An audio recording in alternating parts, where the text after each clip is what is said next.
Coming up on today's show, where does Tom Lee see the market going for the rest of January? Tesla is back in the driver's seat, what to expect in earnings for 2025, and are stocks overvalued, and what does it mean for returns going forward? We've got a lot to talk about. Let's roll the tape. Welcome everybody to the Daily Recap Show where we talk about stocks and the financial markets. My name is Chase. If you like this video, please subscribe, hit that notification bell as well as the like button, and leave a comment for the algorithm. Let's get into it. This is the daily heat map of the S&P 500, and US stocks stepped higher on Friday, shaking off a downbeat start to 2025 as Tesla and Nvidia led the S&P 500 higher, and we saw broad-based gains, a broad-based rally, very positive momentum across all of the major indices. We saw technology hardware put on a show, Nvidia, semiconductors, and all of the hardware names, very, very green. Same with software, led by Microsoft, Meta, Google, and just software as a whole, very, very bullish, very, very upbeat, except for Adobe, which was down 2%, and Netflix, which was down 0.64%. But we saw retail, consumer discretionary was positive, financials was very positive, energy, healthcare services, communications, process industrials, transportation, everything was very, very positive across the board today. Only two sectors fell,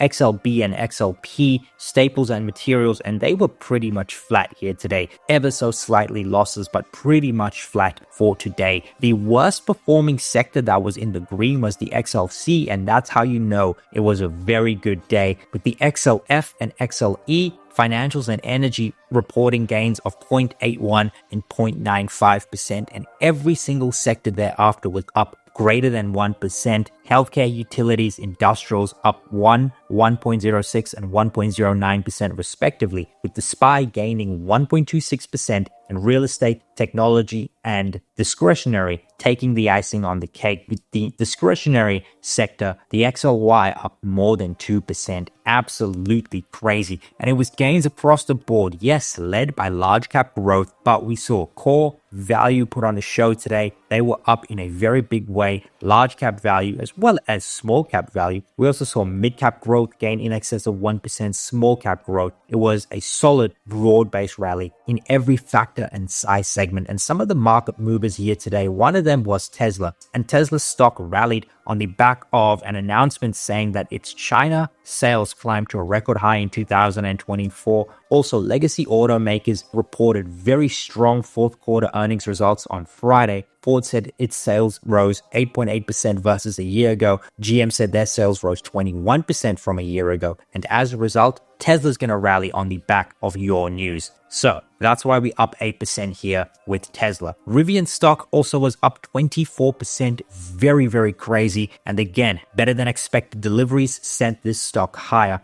We also had some very positive developments in energy. This is why energy was up. Constellation Energy signed a pair of deals for a record $1 billion, and that's to deliver nuclear power to more than a dozen federal agencies in an agreement with the U.S. General Services Administration. A whole brand of nuclear stocks were up, including Oklo. This is the company that Sam Altman co-owns, up 24%, and I don't know why they were rallying today. However, very positive developments in the nuclear side. What did see selling was Carvana. It extended losses for a second day after a short selling report from Hindenburg. The online car marketplace's turnaround is a mirage, and there's a lot of accounting fraud going on. Brutal action, all things considered. And then we also saw United States Steel Corporation, ticker X, down nearly 7%, 6.5%, after Joe Biden blocked Japanese buyer Nippon Steel's $14.9 billion takeover, which had become a lightning rod for political opposition. So that's not going through, and it's unlikely going to go through in a Trump administration. On the political front as well, Mike Johnson was able to keep his spot atop the US House as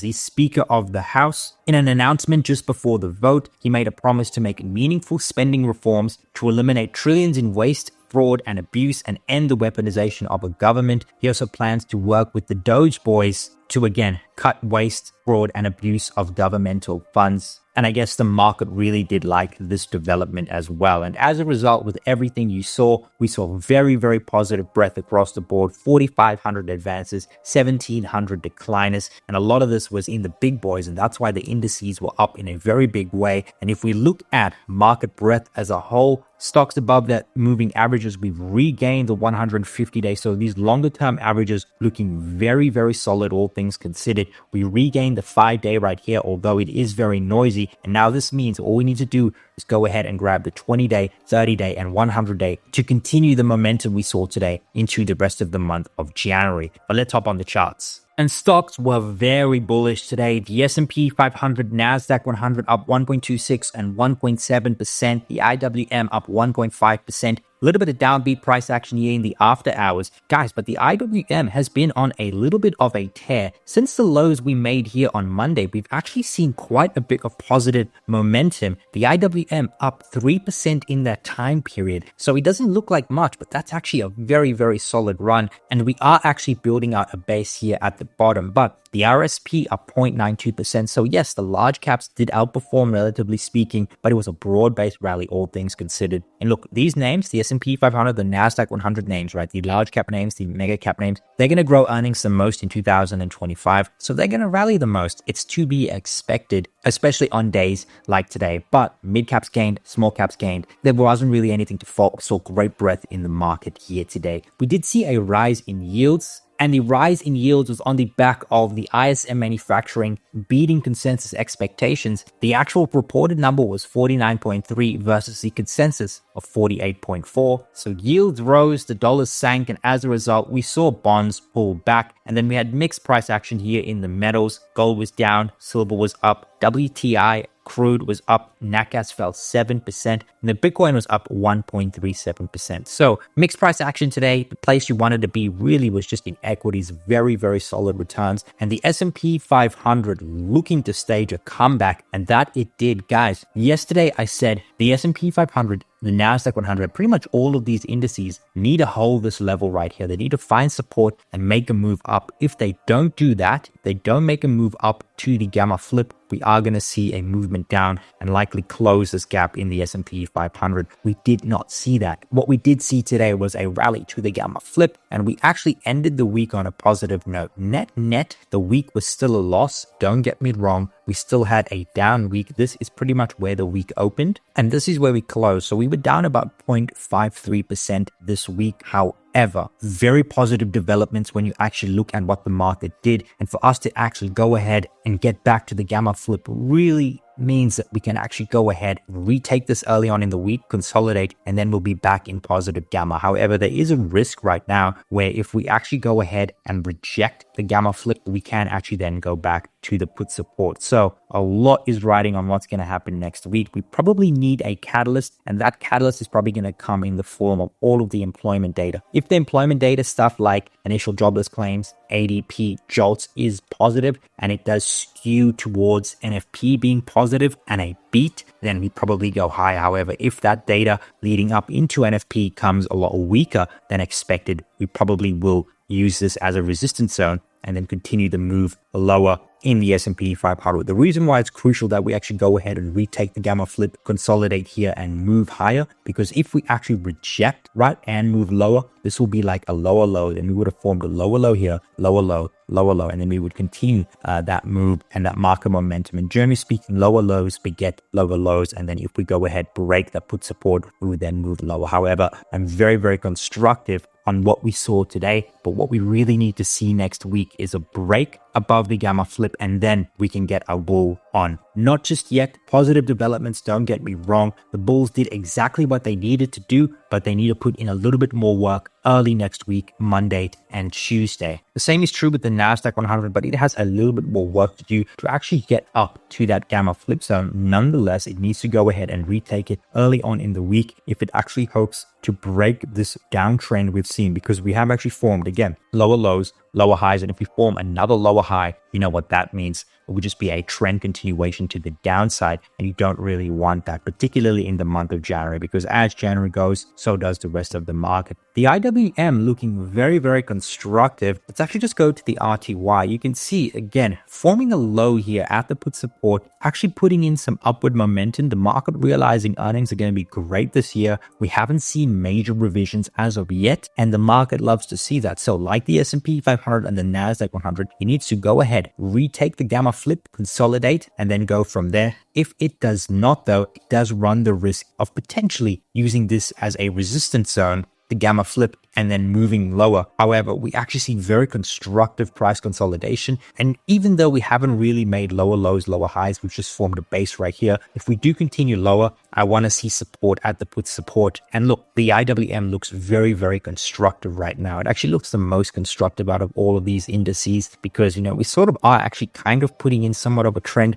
We just need to go ahead, retake this, and then onward and upward for the IWM. Very, very constructive price action in small caps. Looking at the RSP, very similar to what we saw in the IWM. We're forming a really good base right here. And yes, we have outperformed to the downside. What we can see is if we actually go ahead, break some of these highs, right, we can actually just see, momentum here in the RSP and the IWM, particularly with earnings set to broaden out and these indices trading at much more attractive valuations. Do expect to see a little bit of outperformance next week in some of these smaller names in the broader market, but don't discount the mega caps. They're leading the market for a reason, and you definitely do want exposure to some of these bigger names, Nvidia, Apple, Google, and Google is my top pick in terms of the mega cap space for this year. I think it's going to perform really, really well along with Meta. I can't decide which one, but if you are in Nvidia, that's also a mega cap to watch. And look, if Nvidia does hit $5 in earnings per share this year, the stock is cheap. But if it hits anything less, it is trading a bit on the pricey side. Nonetheless, what we're seeing in Google is some very constructive price action. And once we break some of these levels, we can continue to move higher. My fair value for Google is about $220 per share. Guys, I know I say this, I talk about PayPal almost every single day. And very similar to Google, we're sort of seeing just like a price consolidation right here. The second we break out and move higher, my fair value for PayPal is 104 onward and upward. A stock I really do like as well is EVVTY, Evolution Gaming. Now, Evolution has had a little bit of a bounce back here since the UK gambling regulation news. It hasn't actually closed that gap. What we really want to see is a closure of that gap. If we can go ahead and do that, we see tremendous upside. My fair value for this name is very close, again, like PayPal, very close to this 100, slightly above $100, very close to 102. That is my fair value for Evolution. But the stock is trading at 11 times forward earnings, looking to grow revenue at 13% this year, 13% next year, and extremely high margins. I really like this name. Guys, I think Paycom is getting to really attractive levels. My fair value for Paycom is like Google, near the 220 mark. We're trading at about the $2 mark right here. And we've seen not necessarily consolidation, but the moves down haven't been as sharp. We haven't actually closed that gap lower. And if we are actually to, like, let's say, put in a low at this point, it would be a higher low relative to this right here. Putting a low and then continue to move higher to the 220 mark, you're looking at 10% upside from where we are right now. To go ahead and retake these highs, you're looking at 20% upside from where we are right now. So Paycom is a great buy. Same with Google, PayPal, Evolution. I really like those names. I also do like the RSP, the S&P 500, the Nasdaq 100, the ETF called MOAT, M-O-A-T. This is a great ETF. It trades a lot like the RSP, but this ETF has outperformed the S&P 500 in the last 10 years. You love to see it. So those are the ETFs and individual names I like. And next week, it's very, very simple. We want to see these indices retake the gamma flip zone and then look to the call resistance as their next targets. If they don't retake this gamma flip, it does look like we might be forming lower lows, lower highs for these indices, and then we probably do go lower. However, the bulls did exactly what they needed to do, and that's hold the Trump gap up in all of the major indices. We saw that in the Nasdaq 100. We saw that in the S&P 500. We kind of saw that in the RTY. It actually did get to the Trump gap up, which was this right here. So we are holding this low right here, which is very, very constructive. The indices now just need to retake the gamma flip and move higher. Otherwise, if we do see a rejection, it probably means we do go lower. So a lot's going to be dependent on how the data unfolds next week. So we really have to watch the employment data, the JOLTS, the ADP, the NFP, all of those data points are really going to form the price action for the week leading up to the NFP on Friday. But if we retake the gamma flip, consolidate next week, we get the data we want, but this will look like a buy the dip opportunity for the month of January, all things considered. Nonetheless, guys, we'll see how everything unfolds next week. And diving into sentiment, this is the AAI sentiment survey, and we continue to see what we've seen in the last couple of weeks, a stair-step deterioration here in bullish sentiment, a slight uptick in bearish sentiment, and it really goes to show the sign of the times in the last couple of weeks. However, when you look at where bullish sentiment is relative to its historical average, we certainly are still in bullish territory, and we are slightly above here in bearish sentiment. So this leads me to believe all of the volatility and any downside we see in the market right now is probably just an opportunity to get long. If it was anything more serious, we'd see a huge fluctuation in bullish sentiment below the 20% level, and we'd see all of these bulls go into the neutral camp, go into the bearish camp. We're simply not seeing that right now. We're seeing a very orderly step down to where we are right now, which is just below the historical average. And all things considered, the fundamental picture of the market remains robust, and you want to buy any dips, guys. Look, I'm going to say for 2025, I am only expecting about a 10% return in the S&P 500 from where we actually opened the year up. However, we can generate immense alpha if we do buy any corrections that we do get in the market. And I do forecast that we are going to see a correction sometime this year that's going to be anywhere from 10 to 15%. However, with earnings where they are in large caps, mid caps, and small caps, you want to buy this dip because that is going to be alpha generation, particularly if you're indexing. Look at this earnings growth, guys. 11%, 13% for mid caps and large caps. And they largely keep those growth rates throughout the year, with a slight acceleration throughout Q2, Q3, and Q4, seeing 17% and 18% for large and mid cap growth respectively. However, complete outperformance in small caps from Q2 to Q4, seeing 50%, 53%, and 53% respectively for those quarters. Very, very strong growth, all things considered. And guys, if the earnings materialize the way they are, stocks will continue to move higher, because when earnings are growing, stocks do very, very well in that type of environment, particularly when markets are kind of fairly valued. According to Morningstar, the S&P 1500 is only overvalued by about 4.7%. And generally speaking, when stocks are at or near fair value, they will return what their earnings growth will be for that year. And for large caps and mid caps, that's 14% respectively, and then 44% for small caps, assuming we hit these targets. So guys, if we do get opportunities to get long,